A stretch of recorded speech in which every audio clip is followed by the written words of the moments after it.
안녕하세요, 란쌤이에요. 우리 지난 시간에는 꽃의 생김새와 하는 일에 대해서 알아보았어요. 그럼 배운 내용을 실험 관찰 39쪽에 적어보도록 하겠습니다. 1번. 1번에 나온 꽃 그림은 바로 꽃의 구조에 관련된 그림이에요. 우리가 꽃을 그려보라고 하면 보통 꽃잎만 그리는데요. 사실은 꽃잎만 있는 것이 아니었어요. 무엇이 있었죠? 그렇죠.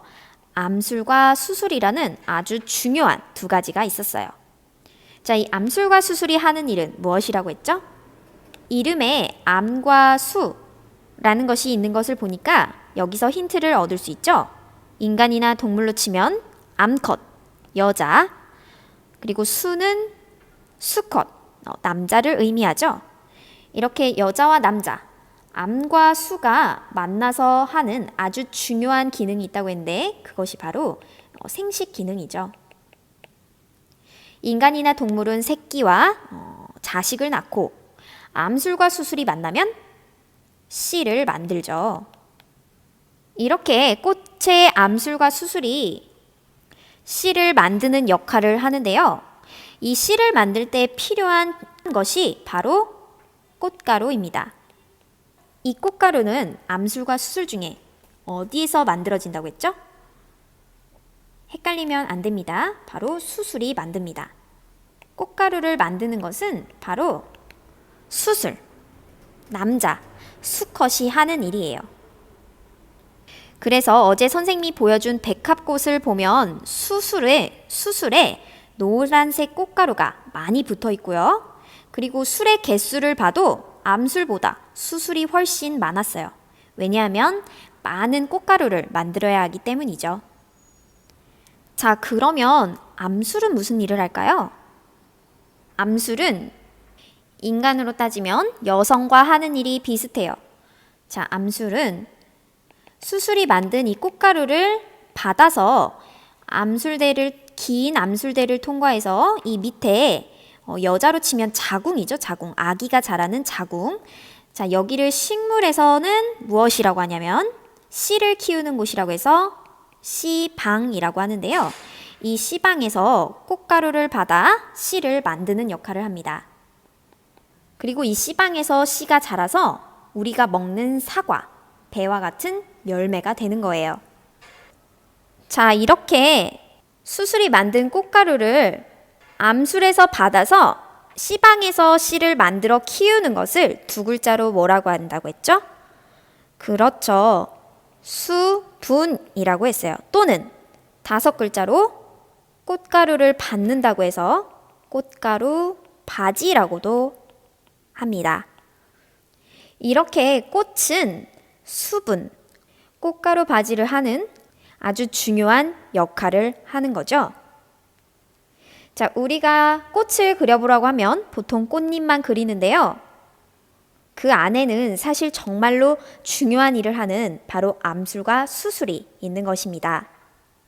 그럼 여러분이 꽃하면 가장 먼저 떠올리는 바로 이 꽃잎은 무슨 역할을 하는 것일까요? 그렇죠.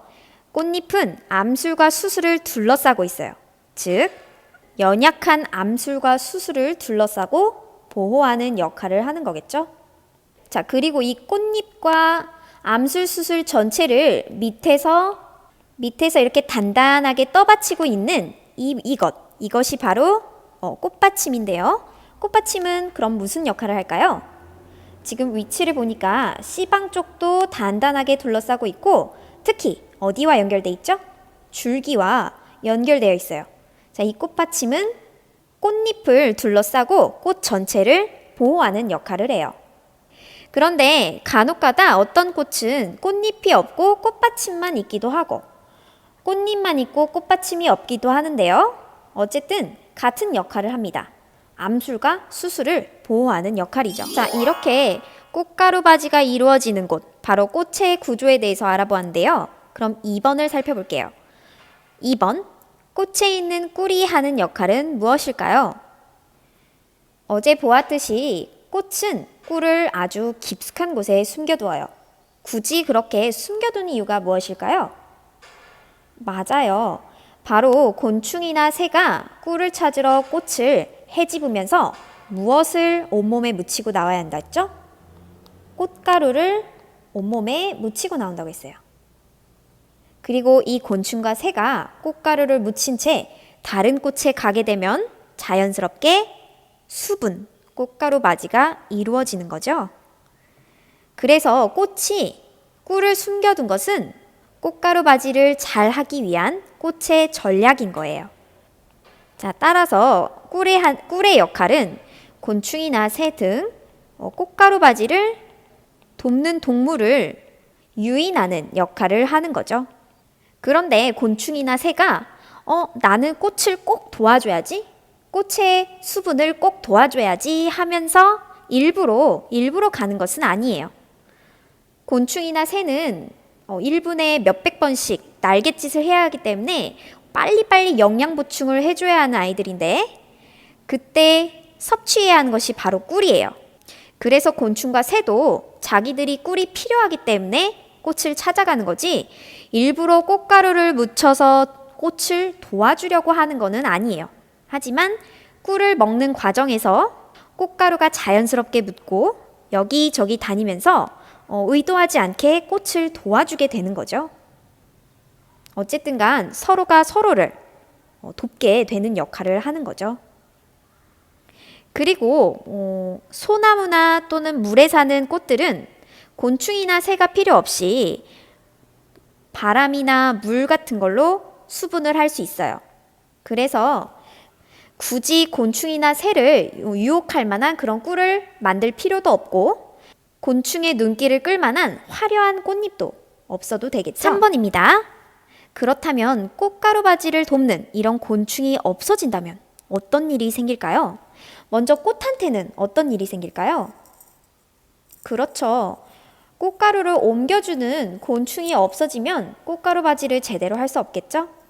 식물이 꽃가루 바지를 제대로 하지 못하면 씨와 그 씨가 자라는 열매, 이런 것들이 많이 줄어들 거예요. 이 식물이 만들어낸 이 열매를 먹고 사는 생물들도 살기가 어려워지겠죠. 이렇게 생물들은 서로 긴밀하게 영향을 주고받는 것입니다.